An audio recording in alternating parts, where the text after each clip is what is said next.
अस्सलाम वालेकुम। देसी एंड स्पाइसी फूड में खुशामदीद।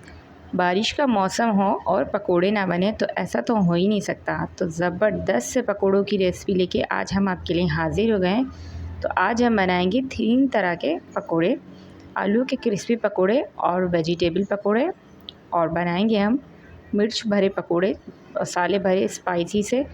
तो बहुत ही ज़बरदस्त क्रिस्पी क्रिस्पी से आज हमारे ये पकोड़े बनने वाले हैं।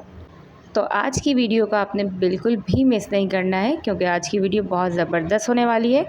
वीडियो पसंद आएगी तो लाइक ज़रूर करना है आपने। तो चलें स्टार्ट करते हैं।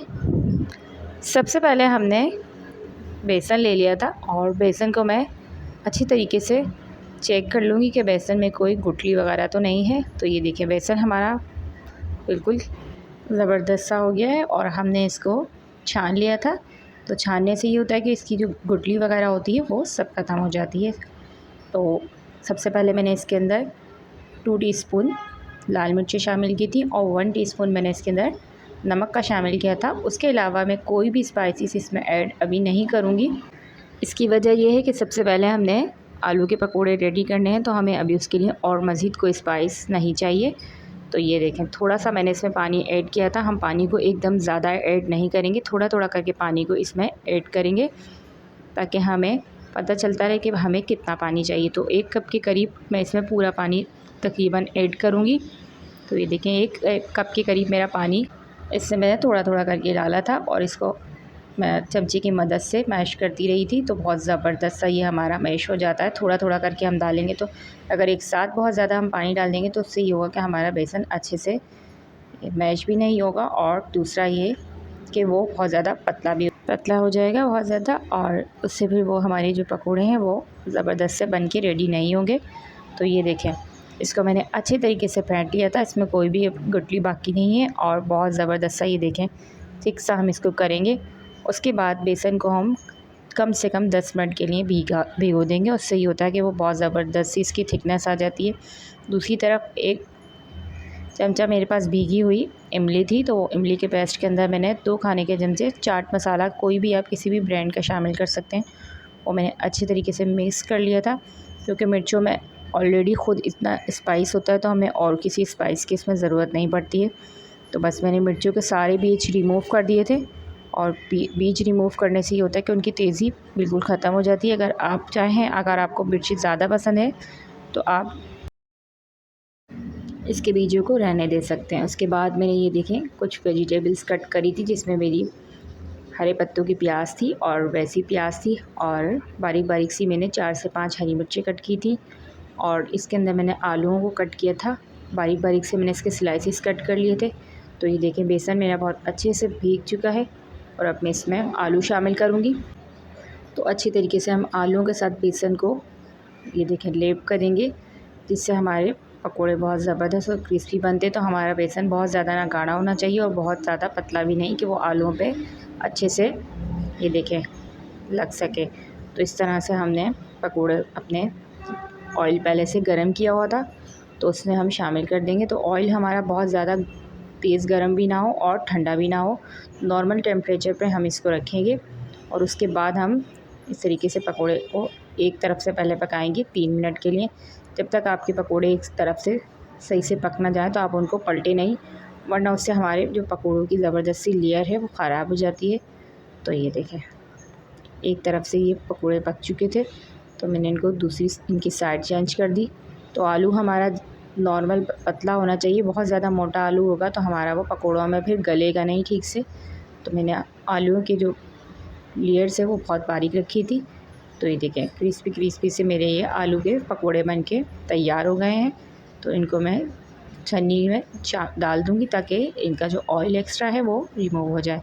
तो बाकी दूसरा बंच जो आलूओं का था वो भी मैंने इसके अंदर शामिल कर दिया है, और ये पकोड़े भी मैं झटपट से बना के रेडी कर लूँगी।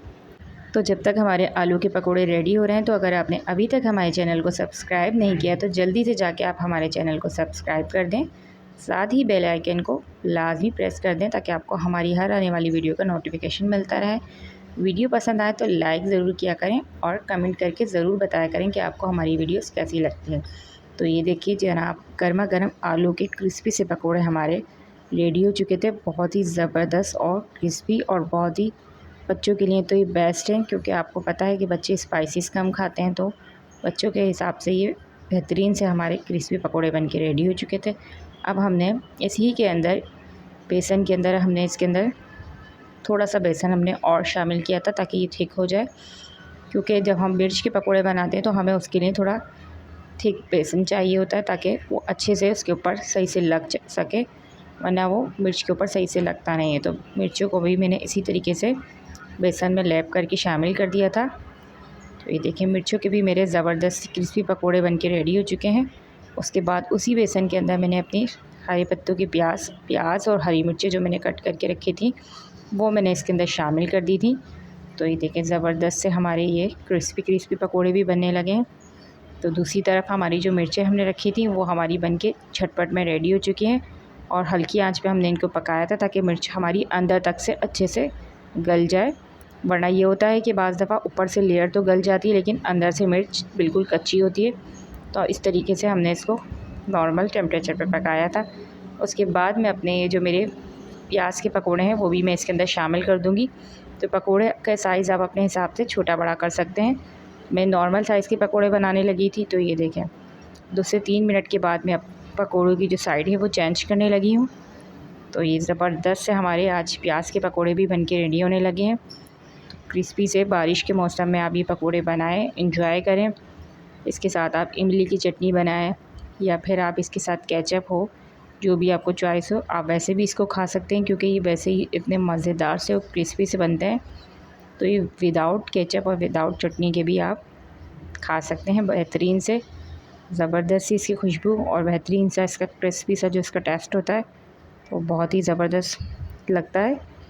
तो ये देखें अब इसकी दूसरी साइड भी मैंने इस तरह से इसकी चेंज कर दी थी, तो ताकि हमारे पकोड़े अंदर तक से अच्छे से गल जाएं और कहीं से भी कच्चे ना रहें। तो ये देखें अब मैं पकोड़ों को अच्छे से ऑयल से निकाल के इसको भी हम छन्नी में डाल देंगे ताकि ये इसका ऑयल रिमूव हो जाए।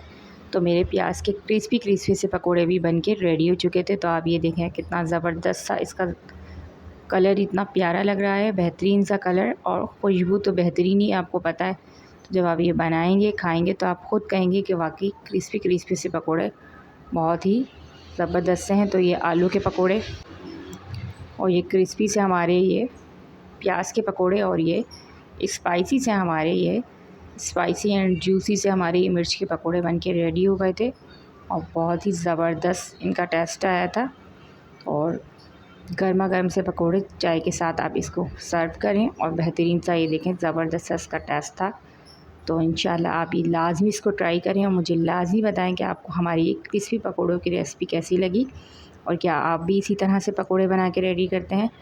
तो मिलते हैं इंशाल्लाह नेक्स्ट वीडियो में। जब तक के लिए आप अपना बहुत सारा ख्याल रखें। अल्लाह निगहबान।